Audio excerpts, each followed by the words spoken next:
बच्चों, विमी विश्लेषण विधि से हम किसी समीकरण की सत्यता की जांच करेंगे। ये कक्षा 11वीं का पहला अध्याय है।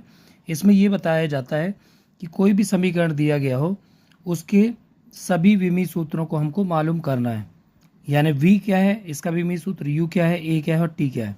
सबसे पहले तो आपको ये पता हो कि v क्या होता है। v होता है अंतिम वेग। जब कोई वस्तु गति करती है तो शुरू में जो उसका वेग होता है वो होता है प्रारंभिक वेग u, यानी इनिशियल वेलोसिटी।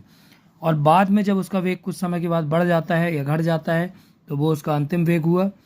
ए त्वरण हुआ, क्योंकि बिना त्वरण के तो वो वस्तु ना तो वेग बढ़ा सकती ना घटा सकती है। तो अगर वेग बढ़ रहा है तो धनात्मक त्वरण और वेग घट रहा है तो ऋणात्मक त्वरण, जिसको हम क्या बोलते हैं, मंदन या रिटार्डेशन। और टी क्या है, टाइम क्या है, टाइम है। तो यहाँ पे 4 क्वांटिटीज़ हैं। अब हमको यहाँ पे ये देखना है, बड़ा सिंपल है, आपको केवल डायमेंशन फार्मूले याद होना चाहिए, ठीक है। तो v का हमको विमी सूत्र क्या मालूम रहता है, v यानी वेग। वेग क्या होता है, विस्थापन बटे समय, डिस्प्लेसमेंट अपॉन टाइम।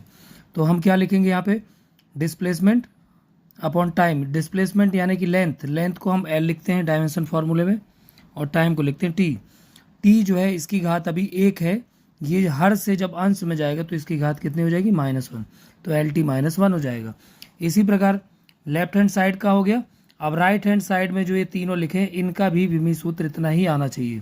तो लिखते हैं हम u plus A T. You क्या है, lt -1, ठीक है। वेग का कितना, lt -1, जैसे कि v का है, प्लस ए एक्सेलरेशन है। त्वरण का क्या होता है, त्वरण होता है वेग बटे समय। तो जो वेग का भी मी सूत्र होगा lt -1 और टाइम का t होगा, तो ये ऊपर जाएगा तो lt -2 हो जाएगा, ठीक है। तो त्वरण क्या होगा, वेग बटे समय। हमने क्या लिख दिया यहाँ पे, lt -2। समझ में आए, वेग बटे समय, वेग का भी मी सूत्र lt -1 और t अपॉन t ऊपर गया तो -2 हो गया। तो यहाँ पे कितना आएगा, lt -2 और t भी मल्टीप्लाई में है, तो ये कितना हो जाएगा, lt -1 और ये हो गया lt, यहाँ पे पावर कितना 1 है, -2 है, -2 में 1 घटाएंगे तो कितना आएगा, -1।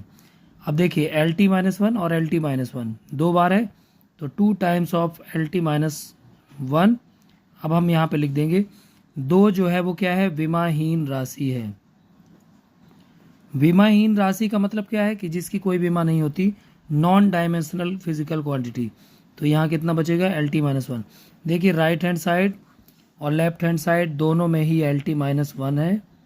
इसका मतलब है left hand side is equal to right hand side. अतः दिया गया समीकरण विमी